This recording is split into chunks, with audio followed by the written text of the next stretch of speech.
Hello Taurus, and welcome to the 2026 horoscope, which is super exciting. And this is going to be an interesting year for you, bit of a mixed bag. I've been quite general about the readings because I think sometimes personal transformation for some people is really harsh, other people really enjoy it. So it's really up to you how you will take on the year. So for this particular horoscope, what I'm going to talk about is the key themes of 2026, a reflection on 2025, some of the most impactful transits of 2026, and then I'm going to take you through every single eclipse for this year. And if you are interested, you can download a PDF of all the best strategic transits for the year. It is paid, but I've kept it as cheap as possible. These are handpicked by me for your zodiac sign for Taurus. You can have this for a Taurus rising specifically, or for a sun if you want to watch for ambitions and goals, and for moon sign if you want to watch for your emotions and to see what kind of mood you're in. I have a PhD in strategic advantage, so I pick the transits based on what I think is going to be the most strategic for two separate areas that I split out. So I split it into career, finance, self-development and identity, and then love, creativity, family, friends, travel, that kind of thing. So I will get on with the horoscope.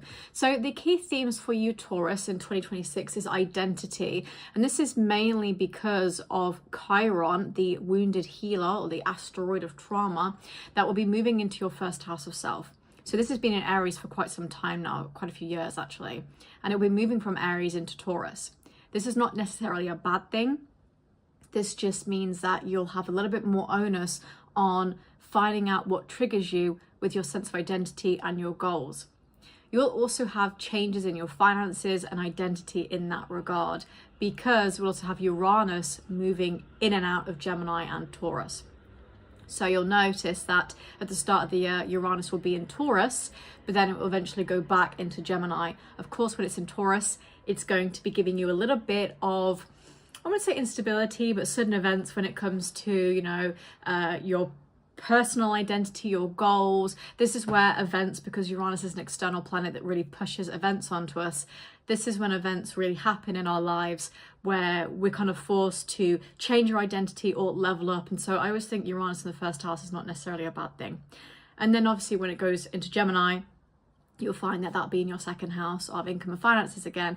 Uranus is much better in Gemini because it's a higher octave of Mercury, whereas Uranus in Taurus is much more debilitated. And so it's just generally a bit chaotic when it comes to the stock market, just like globally. So it would be interesting for you because the identity of Chiron being in your first house of self and then Uranus being in the first house of self as well is going to be a big onus on you, basically. So you're kind of a main character in a way. And then, of course, some changes in your financial situation too. Then there'll be luck and growth with starting and expanding a family, buying and renovating a home, and dealing with the sort of internal trauma once and for all. So Jupiter will be moving into Leo, and that'll be in your fourth house. However, it's still important to note that for the first half of the year, Jupiter will still be in Cancer. So you will still get that look there as well. And that'll be particularly in your third house of communication and productivity, short trips, and also academia as well. So there will be some really good energy with the third house and also the fourth house.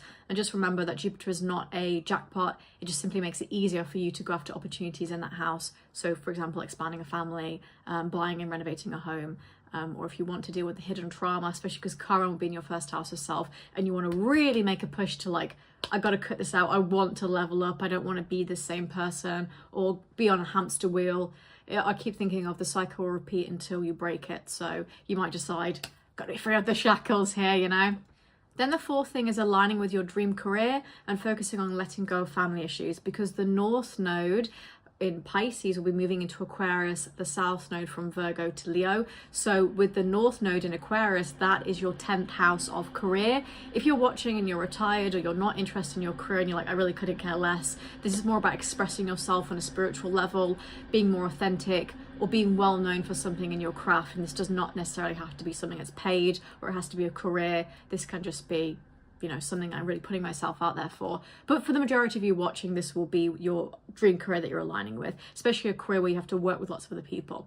And then you'll also be focusing on letting go of those family issues and the internal trauma with the fourth house, because Leo will actually be moving into the fourth house, of course. So you're going to be really focusing on that energy quite strongly. That's why I'm thinking this is going to be one of those I've got to cut it out once and for all kind of years.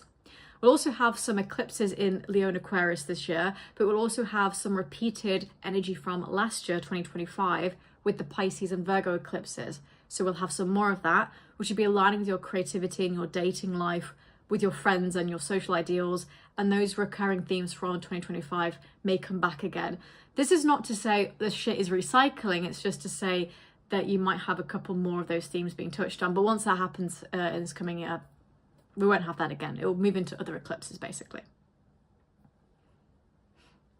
So for me, the most important 2026 transits are the eclipses in both Aquarius and Leo for you, and Virgo and Pisces, but Chiron moving into Taurus in your first house of self, Uranus moving in and out of Taurus and Gemini, as I mentioned before, the North Node moving into Aquarius and the South Node into Leo, and then Jupiter in Leo in your fourth house, Jupiter in Cancer in your third house.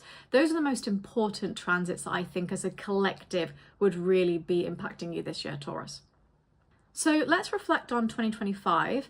So we have the North Node in Pisces in your 11th house and the South Node in Virgo in your 5th house. We had eclipses in both of these houses. We also had a lot of energy in the 12th house because of the Aries placements in this coming year. So Neptune in Aries, 30th of March 2025 in your 12th house. Of course, Neptune is really ruling the 12th house as well. So this is very nice in Pisces, but not necessarily in Aries because it's far too delusional for Aries to really get a strong, tangible grip on it. So in that regard, Neptune in your 12th house could have made you very in tap with your emotions or in your intuition. And it could have also made you feel maybe a little bit away with the fairies, or again, processing that trauma that I think you'll be focusing a lot on in 2026 in a more productive manner. And of course, Neptune and Saturn will be in Aries again, 2026 for the foreseeable. And because of that, they'll be meeting at a 0-degree conjunction, which is a creation degree. And that's going to be something very creative in the 12th house for you, a ultimate manifestation, I believe. Saturn also moved into Aries 30th of May 2025. So again, coupled with Neptune and Aries, this would have given you some constriction in your 12th house. You could have had a struggle with your mental health. You could have felt a little bit trapped internally by an old story, an old narrative, by your own thoughts and feelings.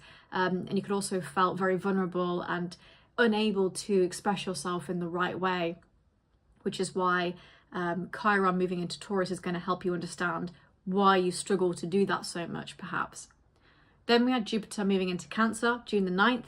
Jupiter in Cancer is exalted. This is really very lovely in the third house for you as well. So giving a boost of opportunity and abundance and a little bit of quote unquote luck to communication, productivity, presentations, and really speaking up, speaking your truth as well. Having better relationships with siblings and family. But also this is really good for short trips or excelling in some particular field of study, maybe even languages, for example. There's a couple of things that this can show up opportunity-wise, but generally Jupiter and Cancer in the third house just makes it much easier to expand what you're saying. Great for telling stories. Couple that with Neptune Aries in the 12th house. This is like fantasy writer, you know, in my bag with like writing dark romance and things like that. So there's a lot of exciting energy with that. Then Uranus moved into Gemini from Taurus, from your first house of self, July the 7th, 2025. So again, as I mentioned, Uranus is much easier in Gemini because it's not really constricted by a sign that is very stubborn and fixed. Taurus is the most fixed of all fixed signs. And by that, I mean, it really weathers the storm between seasons. So it's rooted to the ground like a tree. And you might get it to sway a little bit, but you're not knocking it over. It's a big old ass oak tree, right? You're not getting it knocked over. Whereas Uranus in Gemini is like a paper bag in the wind. It likes to move around a little bit. And of course, Uranus is very shocking. So, you know, it feels like in Taurus, it's far too, you know, flaky and unstable for Taurus to really enjoy it. So for you, Uranus and Taurus would have felt quite difficult in your first house of self. Moving into Gemini, a little bit easier, but also we know that that is in the second house as well. So that does add some element to instability with finances, but can also be really good. Uranus doesn't discriminate. It depends what the aspects are on your birth chart or any given day, basically, because Uranus can be interacting and trining or sextiling with something in a very beautiful way. But if it's squaring or opposing something quite difficult, it's like if Uranus was opposing Venus, I'm thinking, hey, we really need some independence here, But if it's trining Venus, I'm like, okay, could be quite nice in finances. So you have to remember that it just depends on where Uranus is, what it's aspecting, to know if it's ever going to be good or bad, which is why I'm always like, it can be good, it can be bad. I don't really like to say, because it's up to the individual and the chart that's in front of me, basically. So 2025 for you, Taurus, could have felt really amazing or really depressing, maybe no in between. So I'm going to rank the months based on what I think is the most interesting topic of the month. So for January for you, Taurus, it's the best month for career and opportunities and giving yourself hope. February, it's the best month to change up your career and your identity. March is the best month to be social and chatty. April is the best month for mental health work and, an abundant mindset work. May is the best month for focusing on yourself and goals or being a little selfish. June is the best month to start or expand a family and be quite productive. July is the best month to enjoy relationships and self-expression. August is the best month to reflect on family and friends. September is the best month to start a creative pursuit or a romance if you're interested. October is the best month to deal with intimacy issues or reevaluating a lasting love in your life. November is the best month for old school romance, actually, or tapping into more classical things like literature and art. And then December is actually the best month to explore opportunities and plan for future investments, which is quite good as we get to the start of 2027 as well for the new year. So you might be feeling like I'm ready for my future investments here as well. And then I just want to briefly talk about the dates of the nodes changing, because we have the North node from Pisces moving into Aquarius and the South node from Virgo into Leo, July 27th, 2026 to March 26th, 2028. So we do have this for 2 years. The North node will be in your 10th house, just to recall, which is what I call the rags to riches, and the South node in the 4th house, which is the memories of a king. So the nodes can represent past lives and our future purpose. So with the North node, this is when it's basically a person that used to be a king in a past life and has to now figure out how to basically, move ahead, being a bit of a pauper or having to work with others and having to be on the collective. It's kind of like, I say rags to riches, but there's a film, I think it's like Cowbells or something, I can't remember what it is, like a Disney Channel film, where it's like these two rich girls, right? Their daddy's money and everything's great and the living's easy, and they're eating peaches in the sunshine, and then they lose all their money and then have to like milk a cow on a farm and they don't know how to do it, right? That's kind of what the North Node in Aquarius is about, because it's about learning to be, dependent on others and be collective. So with the South node in Leo, this is more, I can do whatever I want, I was a king, I was a queen. So with this change of nodes, it's really going to impact us all collectively, because we're going to be thinking much more about our morals and values. But for you, you're focusing more on your morals and values in the 10th house. You also might find that with your purpose, you're focusing more on technology in your career as well, integration of AI, working with others in a more holistic way. So you're not just treating people like a statistic. You're actually saying, I really care about my team. I care about working in this job because it's helping others. Maybe I don't want to work for an organization that I can see clear as day is an actual energy vampire, And then the South node in the 4th house, really letting go of dependency when it comes to family, letting go of that trauma, mixed with Chiron being in the 1st house and then Uranus moving in and out as well. I think you'll find that this is a year which is really going to elevate your status in the world. And let's not forget that we have Pluto in Aquarius in your 10th house as well, already giving deep transformation to the 10th house of career, but making you very well known and notable for something as well. So you're going to be much more public facing in this year.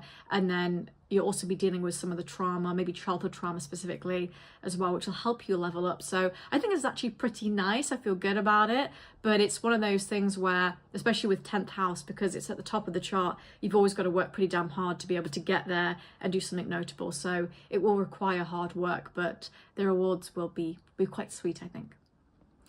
What will be quite pivotal and important for you, Taurus, is that Venus enters Scorpio in your 7th house of committed relationships, September 10th. Venus and Scorpio, very spicy, very nice. Again, in your 7th house of committed relationships, it brings a lot of harmony. But this is quite important because not only will there be a Chiron retrograde in Taurus in your 1st house of self, September 18th, but we will also have a Venus retrograde in Scorpio, and that will be taking place October 3rd in that 7th house, which can be quite difficult because, of course, it gets you to reflect on your romantic relationships. It can bring exes back, and coinciding with that, beginning October 24th, there'll be a Mercury retrograde in Scorpio in the 7th house too, which will definitely bring back exes or very janky communication when it comes to romance. Eventually, Mercury will station direct in Scorpio November 13th, and Venus will station direct in Scorpio December 4th as well.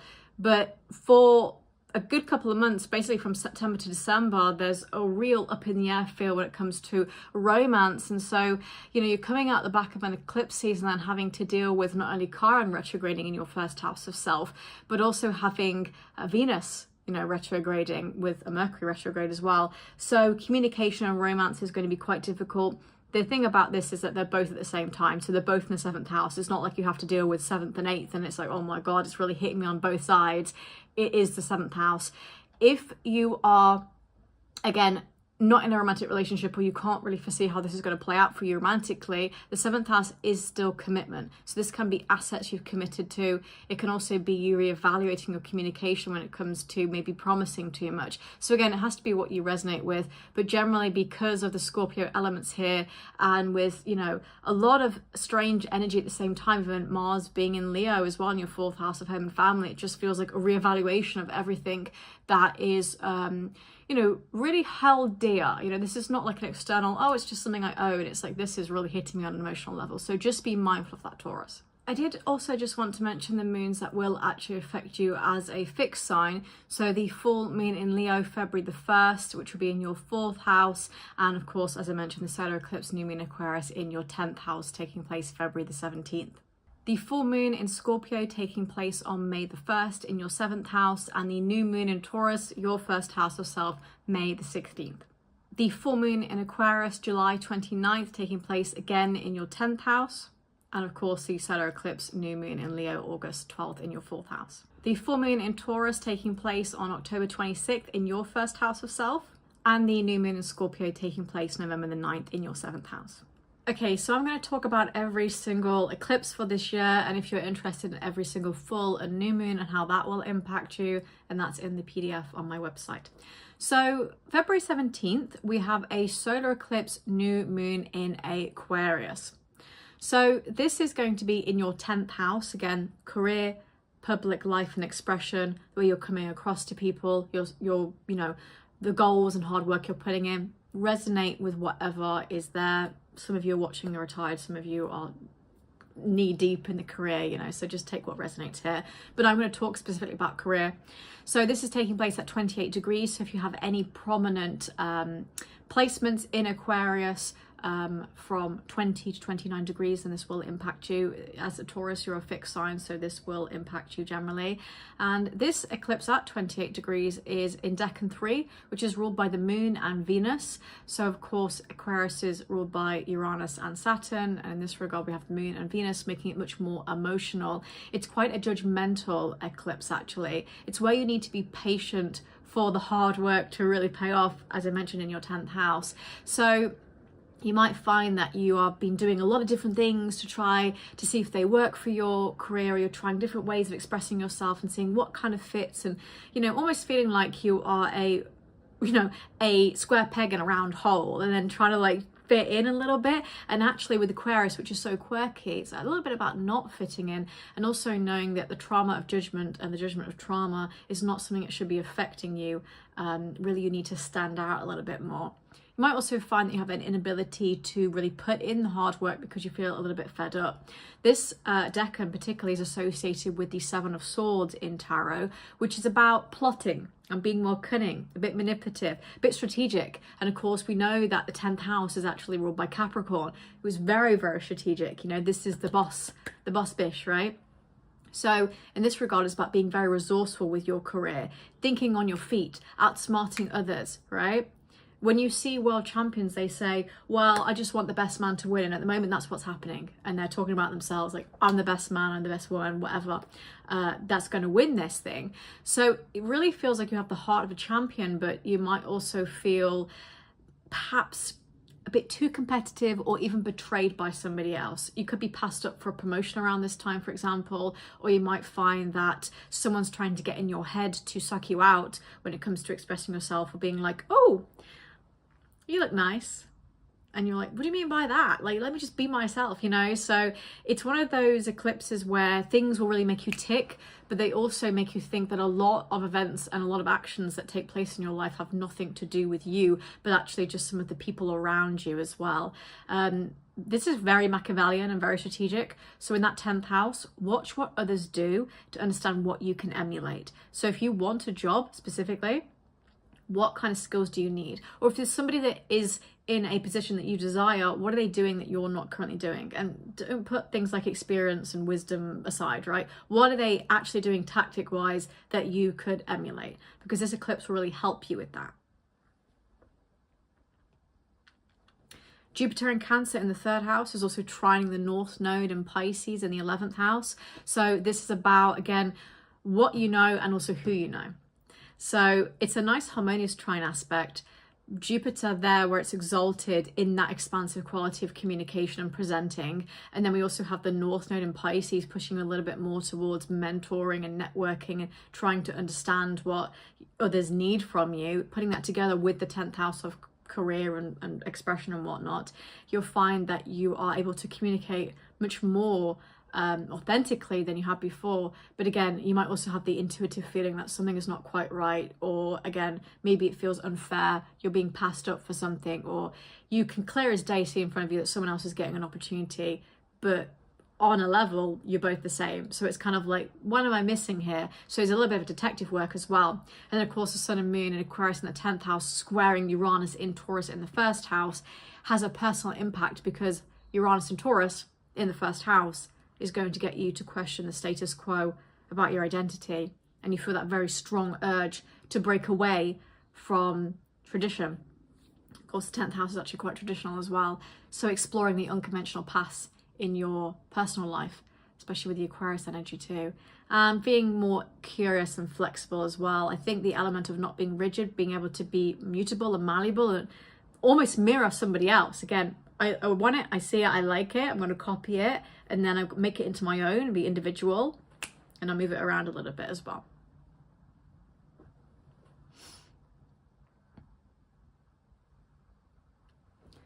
Then March the 3rd, we have a lunar eclipse, full moon in Virgo. So this is where the themes of last year will start to take place again, kind of going around like a washing machine. And this will feel a little bit, familiar to you. So this is taking place at 12 degrees in the 5th house, anything from 10 to 20 degrees here of Virgo. See if that's going to be important to you. This is the 2nd decan of Virgo, which is just Stalker Central. I always say the 2nd decan is just, it's very Joe Goldberg. It's ruled by Venus and Saturn. Of course, Virgo ruled by Mercury. So this is ruled by Venus and Saturn, and you as a Taurus will be ruled by Venus as well. So there's a little bit of an element of, familiarity there as well. It's a Capricorn triplicity. And of course, Saturn being there will add a bit more karma to this. And of course, with eclipses, and especially full moon lunar eclipses, bit karmic. That lunar eclipse in Pisces last year, September, finished me off. That was nasty. Not great. In the 5th house, this is going to be quite successful and positive, but it will feel very karmic. So let me explain. This is associated with the Nine of Pentacles, which is generally a very positive and successful card or theme, but it does counteract with the darkness of karma. It's quite plutonic, right? Not platonic, plutonic here. It has elements of Pluto here. It has elements of wealth, hard work paying off and prosperity, but at the same time, it also feels like you have not necessarily earned it. In the 5th house, you could find that you have success with a dating prospect, but it feels too good to be true. So in that regard, you're like, yeah, I got this, or I can manifest this person. What's the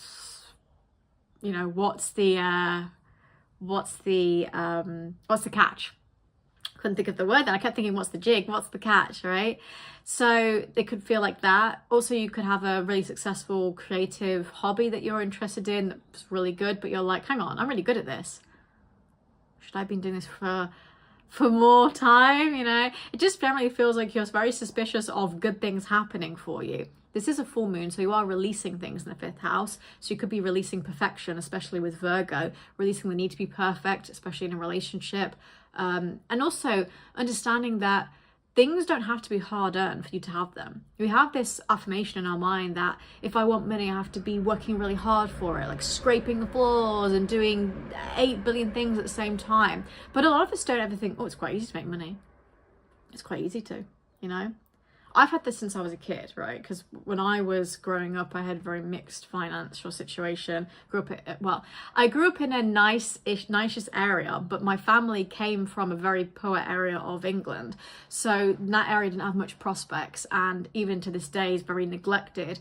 So it always felt like I had to be really grateful for the upbringing that I had when I was more conscious, because when I was a baby, we hadn't known money practically. So I don't know where it came from, but I always had this affirmation throughout life that it was really easy to make money. I don't think it was, but I just always had this affirmation. I don't know why. I was like, it's really easy to make money. And even now, even when, you know, because I tell you, like a couple of years ago, I was struggling, like literally living off peanut butter on a spoon, you know, doing what I could. But I still knew that it was really easy to make money. And then eventually money came, because I always had this affirmation that it would come and that I don't have to work really hard for it.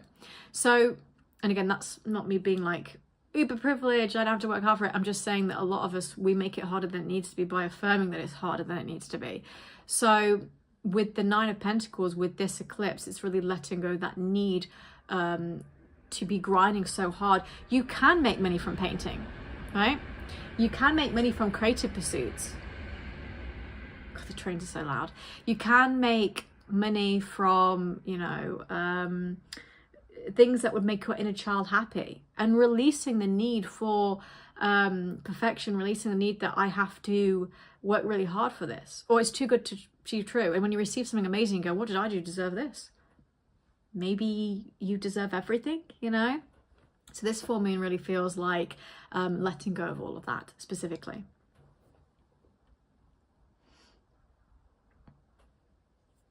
The Sun and Mercury will be in Pisces in the 11th house as well, trining Jupiter in Cancer in the 3rd house.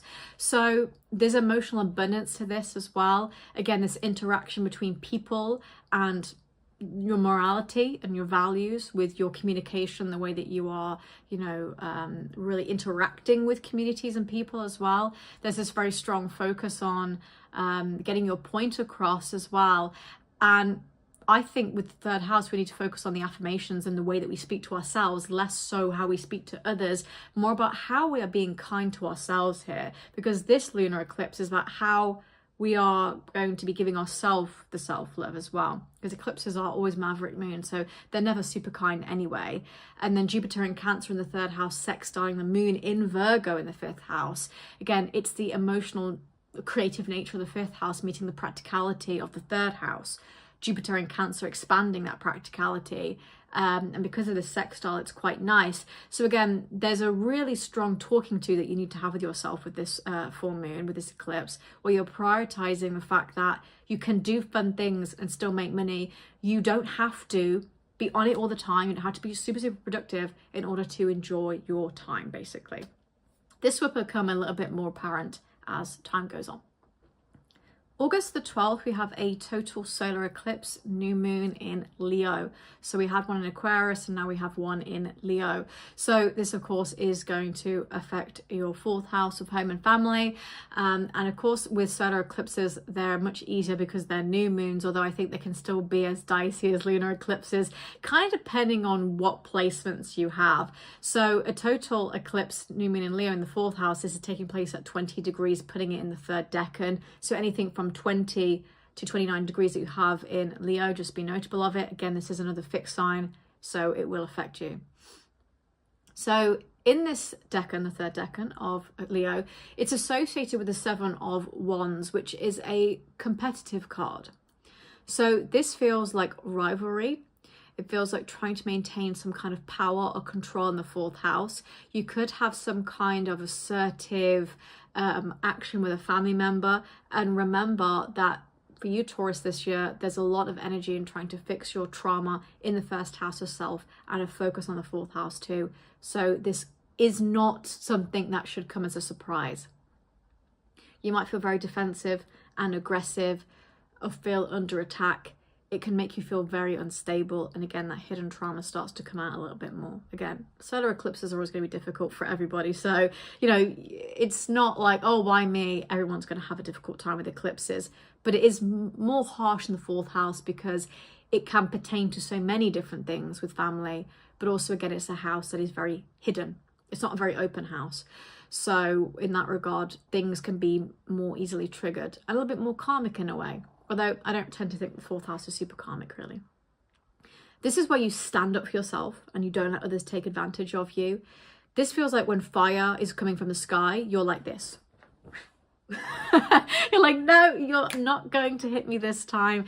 I am really going to defend myself. And this will make you more confident and you'll have more kind of like bravado to do this again as time goes on as well. And so your personality will be much more forthright and strong during this eclipse as well. And I think you also will be able to make peace with yourself about certain things in regards to family too.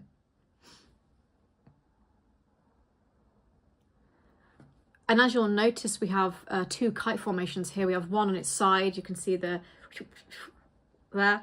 And then we also have another on its side as well. So you can see the kite top here. So we have these 2 on their sides. And that's also really, really deep transformation in astrology. So not only do we have the solar eclipse, but we also have this very, very strong kite formation with the nodes about to change, both at 0 degrees, about to change into Aquarius and Leo. So about to both go into fixed signs, and as you're a fixed sign, Taurus, about to hit you a little bit more. So this is very transformational for you. And, you know, we've also got a few other things going on, particularly. But really, with this eclipse, it feels like standing up for yourself and being really, really strong-willed with certain areas as well. I think if we look at this chart specifically, we can see that Mars is squaring Neptune and it's also squaring Venus as well. So there's a lot of anger. Mars here is going to be in Cancer, which is in its fall. This is very crash out energy. Of course, what does Cancer rule? The 4th house as well. So some, you know, janky energy here when it comes to having it out with family members. Again, this can also be something to do with the house. But for me, based on what I can see with Taurus, generally this year it feels more about family. Could even be someone you have like kids with, for example, like the baby daddy, baby mum, whatever. But Neptune squaring Mars as well, that's like really raging through the delusion of things as well, and kind of saying like, I'm not going to maintain this pretty amazing, you know, picturesque idea of a family. It's bullshit, right? This is, to quote my friend, it's bullshit, you know, I'm not going to do it. And then Mars squaring Venus as well. This is man versus woman. This is woman versus beast, you know. This is, yeah, totally at odds with ideologies here as well. So stick to your guns, have it out. There are some really nice things here. Pluto is trining Venus, which will give an energy of transformation that is much needed, but there will be some tension here generally. Then August 28th, we have a partial lunar eclipse, full moon in Pisces. Oh, good Lord, lunar eclipse in Pisces is just bloody awful. I mean, the one we had in September last year that I'll continue talking about was not nice. So we can see in the chart that we don't have the kite formation anymore. We have the top half, but we don't have the full kite formation. So this is a little bit less transformational, and it is a partial lunar eclipse as well. But Pisces is an incredibly sensitive moon. It's just awful, basically. And I say it because I've got a Pisces moon. We're just complete, we're just murderers. We're just really quite crazy and unhinged. We're very caring, but you know, yeah, that's all I'm going to say on that, because if you know, you know. If you know, you know. We're really very mystic and psychic and lovely in that regard, but oh good lord, it's flip of a coin for us when our mood changes and we go from that to, you know what I mean? We just don't know. So this is taking place at 4 degrees, which puts it in the first decan of Pisces, ruled by Saturn and Jupiter, in your 11th house. So this is quite an artistic decan. Feels very sort of like long cigarette, like I've got a long, I'm like at the jazz bar, you know, because Pisces is so creative. With the 11th house, you definitely could be releasing something to do with friendships, because this decan is associated with the 8 of Cups, in which you walk away from something that you thought might work out, or something that's run its course. So a friendship has run its course. It's like, we're drifting away, don't resonate anymore, don't align with you. You feel the need to withdraw as well. You might find yourself being more isolated during this time, despite the fact it's in the 11th house of friendships and whatnot. So you could be pushing people away. It doesn't really imply this is a dark solo journey. It just kind of implies that you might feel quite hurt by something or let down by a friend, and so you're like, wow, this ain't no Disney film, you know. So you're wanting to really peel away from the superficial nature of friendships or people trying to use you or whatnot, and trying to focus more on your personal truth and the spirituality of everything. And you know, we have got the North Node in Aquarius now, and the South Node in Leo. So that North Node already in Aquarius, you know, you're trying to focus more towards what you really want when it comes to morals and values of your soul purpose too. So I think that's the last eclipse of the year. I've given you a quick rundown. I'll do a little bit more in depth about these when the time comes, and I'll do separate videos, but just wanted to give you a rundown of the major themes for eclipses, because eclipses are karmic, but they're also really very transformational for us at times. And, you know, we only have about 4 or 5 in a year, but my God, they really shake us up as well. Overall for you, Taurus, I think this is what I would call middle of the ground kind of year. Don't think it's overly lucky, but I also don't think it's unlucky either. I don't think there's anything nasty there. The only thing I would say is a bit difficult is Chiron moving into your first house, because that's really going to trigger your identity. But again, if you see it as somebody giving you a bit of a lightning prod for you to like stand up and sit straight like that, it's much easier for you to understand it as a necessary evil rather than anything that's been done upon you, or an unfairness or injustice. You also have the really nice energy with Jupiter and Leo as well. And of course Jupiter and Cancer in the 3rd house, which I also think is pretty fantastic. So there is some nice energy here, but also the biggest thing for you, Taurus, is this big focus on your career, but also expressing yourself in the most authentic way and aligning it with the North Node in Aquarius. So I think everything will start to become a little bit more spiritual and aligned for you. Tauruses are not really known for being very spiritual, actually. Every Taurus I know is very cynical. They don't believe in astrology. And if they do, it's like, they come from very normally, from what I've noticed, a very religious background or a very scientific background. And so they kind of think that astrology is just, you know, quote unquote pseudoscience, which I don't really think that it is, but maybe people are misgiven by that. So I always see Taurus as being a little bit stubborn and not really into all of that, but actually it's going to be much more of a spiritual year for you. And again, if you want to know more about the strategic aspects of the year, to know when the best time is to, you know, go for a job, find a partner, give a presentation, back off a little bit when it comes to something, then I have the PDF of all those transits, quite long actually, document in my bio as well as readings and whatnot if you're interested as well. Overall, Taurus, I hope you really enjoyed this video. Please comment down below what you're looking forward to, what you're maybe apprehensive about, a reflection on 2025 maybe, and yeah, I'll see you in the next one.